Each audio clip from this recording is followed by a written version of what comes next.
Hello and welcome to Real Watchers Movie Club. My name is Garrett. And I'm Kevin. And we are your hosts. Movie Club is a show where we pick a movie and discuss it every week, just like a book club. On today's show, we are covering the historical epic Lawrence of Arabia. Our thoughts and more coming up on Movie Club.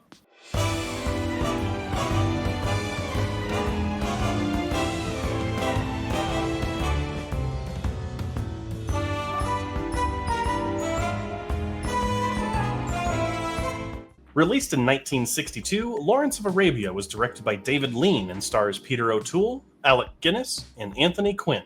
The story of T.E. Lawrence, the English officer who successfully united and led the diverse, often warring, Arab tribes during World War I in order to fight the Turks. It's currently ranked 100 on IMDb's Top 250 and has a 4.4 out of 5 on Letterboxd and is ranked number 76 on its Top 250. It was nominated for 3 Academy Awards, including Best Adapted Screenplay, Best Actor in a Supporting Role for Omar Sharif, and Best Actor for Peter O'Toole. The film won 7 Academy Awards, including Best Original Score, Best Film Editing, Best Sound, Best Art Direction, Best Cinematography, Best Director, and Best Picture. Before we dive into our thoughts, though, on Lawrence of Arabia, and I'm sure we're going to have some very interesting thoughts on it, we do want to issue a spoiler warning for the film. We will be discussing plot points, twists, revelations, and so much more. So if you haven't seen the film, you should go watch it. It's considered one of the best films of all time. Hopefully you will have watched it when we said it last week. But stay tuned to the end of the show to find out what movie we're covering next week, because it's quite a change of pace after this one. Alrighty, Kevin. So we are here, finally, with Lawrence of Arabia. This was my pick this week, and I'll just be 100% brutally clear on why I picked it. It is one of my favorite movies of all time. And it also happens to be considered one of the best movies of all time. So I want to make sure that it's something that we cover on this show. I'm saying that like I'm a teacher and it's my class, but I want to make sure we cover it because it truly is something really special. And I think that it's something that any film fan should see at least once in their life, because as we'll get into. But I'm curious to know, had you heard of it before this episode, or had you seen it before? What's your history with Lawrence of Arabia before this? I've definitely heard of Lawrence of Arabia before. I did not know the premise of it, though, and I see a lot of like steelbooks and Blu-rays, 4Ks, all that stuff like on the shelves all the time for this movie. But didn't know the premise of this movie and didn't know what I was getting myself into. Well, then that's good. You kind of went in as blind as possible, and we gotta love that. So I just also, fair warning, I have covered this movie already back on the podcast. We did it with Adrian and our friend Hannah, who was a guest on that episode. And we all had the same consensus. So if you actually want to go and watch that episode, I believe it's still on here. It was a lot of fun to talk about. But let's go ahead and dive into it. I already said this is one of my favorite movies of all time, but there are several reasons for that. And, kind of a general spoiler-free thought before we go in. I do think that this is one of the most beautiful films ever made. I think this is not only the benchmark for how well-shot movies should look, but this is what I always go back to when I think people say, we need to go back to more practical effects. There are shots in this movie, I just wonder how the hell they choreographed it, or how the hell they made it work back in the 60s. I mean, they may have been filming in the 50s, I don't know. But it's absolutely huge. This movie is an epic by all scales of the word. And I will say that there are points when you can feel its length, but I think that by having the intermission in the middle at a natural stopping point means that if you are someone who wants to break it up into 2 showings, you easily could. And I think that you won't be necessarily lost or forget anything if you do choose to break it up that way. But that doesn't affect the movie for me, because I think that while you can feel its length, that doesn't mean that it's poorly paced. It doesn't mean that you're getting too much information or anything. But that's kind of my thoughts, spoiler free, before we kind of dive in a little bit. Kevin, what about you? My thoughts, spoiler free, is this movie is gorgeous. First of all, we'll just put that out on the table. And the realization that this was made in 1962 and it looks so damn good still to this day is amazing to me. And I like the aspect of they used a World War I movie instead of a World War II movie. That you don't see a lot of those World War I movies, so I was greatly surprised that I got to actually kind of learn about the World War I situation going on and what was happening. So that's also a fantastic way of me getting involved in this movie. And I do agree with you. I could feel its length a little bit. I don't know, on Max it didn't have like an intermission, which was weird. Oh, So it just played right through for me, or I missed the intermission somehow. But I was watching it, so I didn't see it. But I could feel its length. But well, I'll do that in the spoiler one. So sure. yeah. But okay, so let's go ahead and dive in a little bit deeper. Let's go ahead and drop the spoiler pleasantries and all that. I really like how this film is not just a rose glass cover or a rosy look at how Lawrence was. It shows his failings as well. Yeah. And I really appreciate that, because I feel like in a lot of movies nowadays, you know, especially post 9/11 or post Vietnam or whatever, are made to kind of make you feel better about your country and its heroes. This is more a 100% encompass. I mean, obviously we don't see everything, but like it's more all encompassing than your typical. You get his whole story pretty much. You don't get the success of the story. You get the failures as well, and the trial and tribute of what he wants to do, and not just all the pride that you see in his that he tries to provide in his nation. But it's just, it was such. He's who's the actor again? I forgot. Peter O'Toole is the main actor. Yeah, and he is fantastic in this movie. He eats this script up and spits it out and says, "Give me the Oscar," and that's what he did. Right? That's what he did. He did not win the Oscar. He was nominated. Oh, he was nominated. Okay, well, yeah. I mean, the movie did win Best Picture that year, so okay. we'll count it. No, yeah, he is absolutely incredible here. Omar Sharif is also incredible as well. He's the Arab that comes charging through the desert when he and the other guy are at the water well. He's really good in this movie. I do think, and it always is important to kind of point out, and we talked about this on the podcast. I think this is our first movie with a brown face, which is a lot of fun. Because Alec Guinness, who is Obi-Wan Kenobi, plays an Arab prince, and he's totally got brown makeup on. Which, I mean, I didn't see, so it's 60 years ago. Like it's not like that was what they did at the time. He was a respected actor, and they put him in the role because they wanted him. And you know, there's nothing we can do about it. We can just acknowledge it and kind of be like, yeah, we are not going to do that kind of thing again. But it is worth bringing up because, you know, I as you should with any movie. But it doesn't affect the movie at all. He's only in it for a little bit, and I think it's much more about Peter O'Toole and Lawrence, and I do really want to expand on just not only how beautiful this movie is, but how batshit insane some of the things are. Like the when the Arab army marches on that coastal city, and it's one long shot. That was all real. There's no visual effects there. Those are all real people on horses charging a city. I don't know if they built the city or if it was already there, but they did that in camera, which is nuts to me. And there's also later in the film when they derail the train. Yeah, that was a real train. I mean, they got to make it look good, I guess, and they did it. That's the thing. It wasn't a model, man. It's a real train that they derailed in the middle of the desert, which I think is just batshit insane enough that I absolutely love it.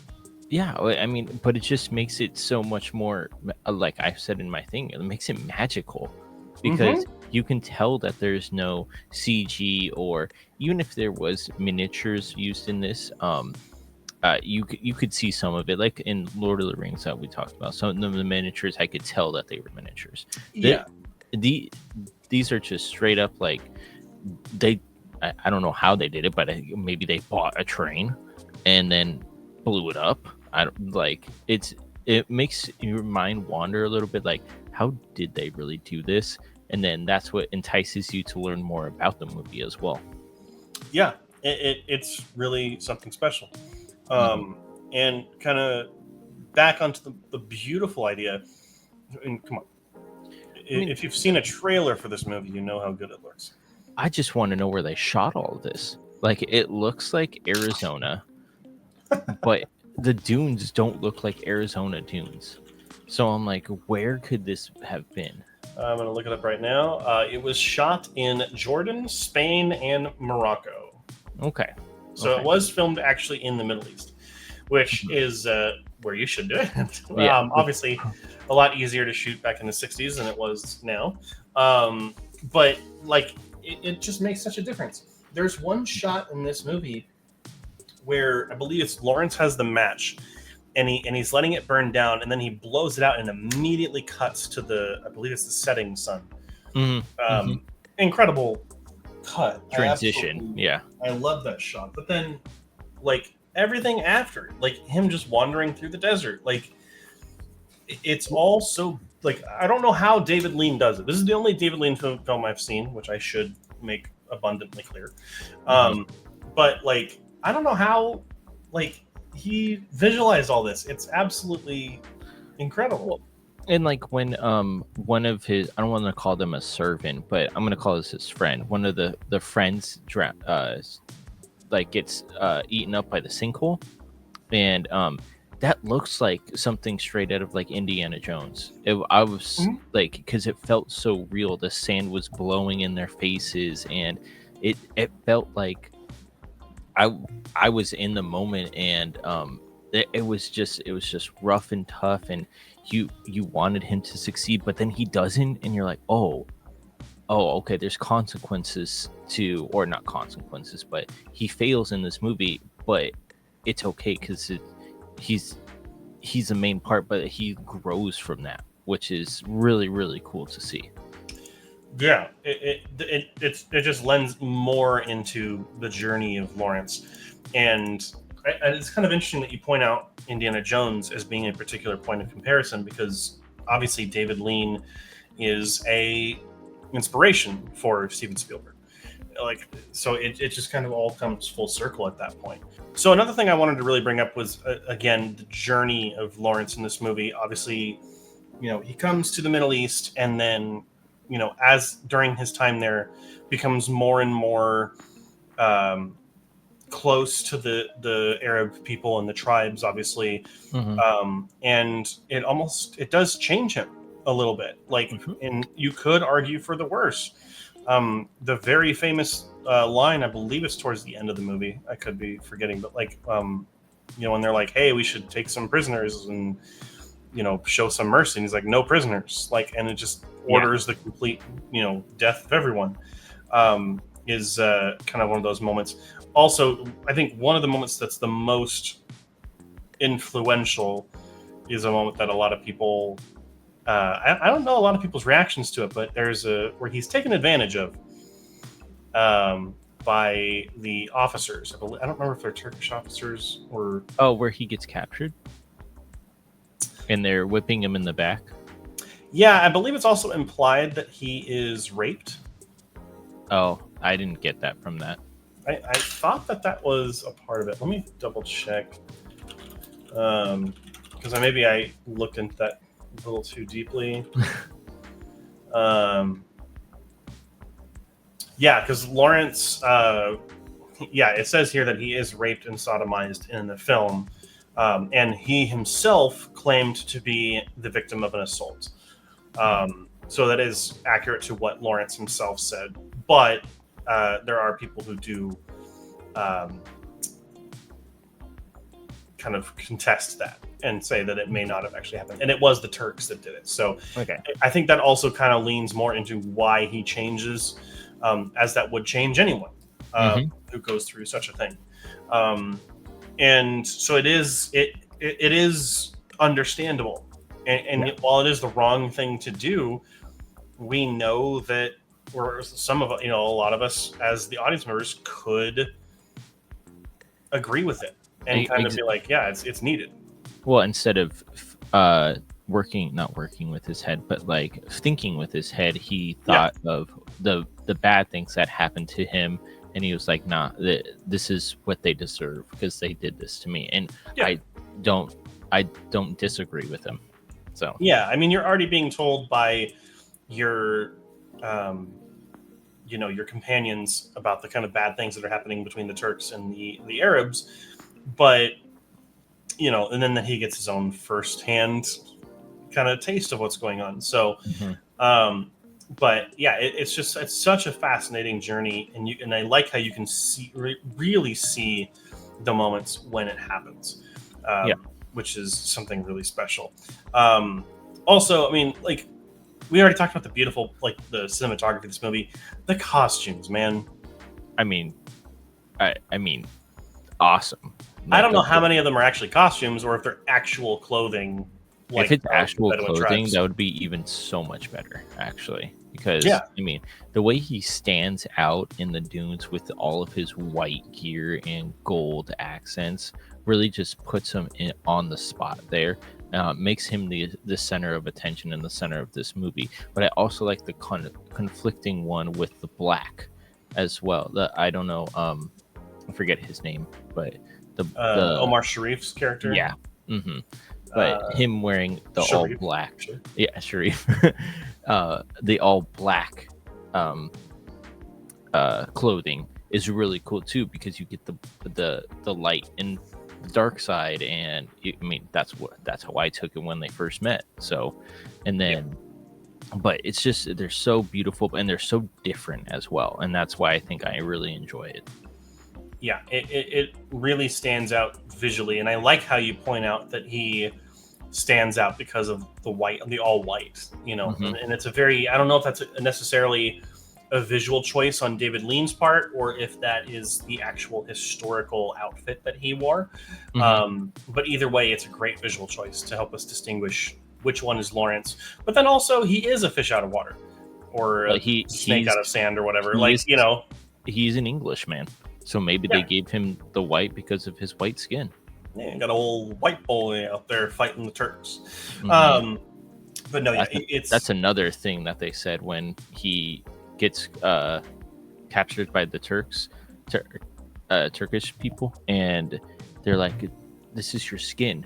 Like, you can't change your skin." And I'm like, "Oh, like he's not gonna like that," but it gives him that extra like motivation and fight with the Arabs and make him believe that he is one of them as well. But you get that little kind of, I don't want to say a dip in the roller coaster, but it's like he gets shot down and he's like, yeah, he's so right, I'm not like them. But then he perseveres, and again we can go back to when he gets whipped and stuff by the Turkish as well, and he wants no prisoners after after that massacre too, because of that happening as well. Alrighty, and I know that as much as you like watching these videos, you probably don't want to sit here and just hear us say it's amazing, it's amazing, it's amazing this whole time. So you should probably just go out and watch it. But let's go ahead and give our final thoughts and scores here. So this was my pick this week, so I'll go ahead and go first. I already mentioned that this is one of my favorite movies of all time. It's a movie that I constantly kick myself over for not seeing sooner. And kind of experiencing sooner. I'm still waiting to see a 70mm version of this in theaters. I will drive anywhere to go and see it.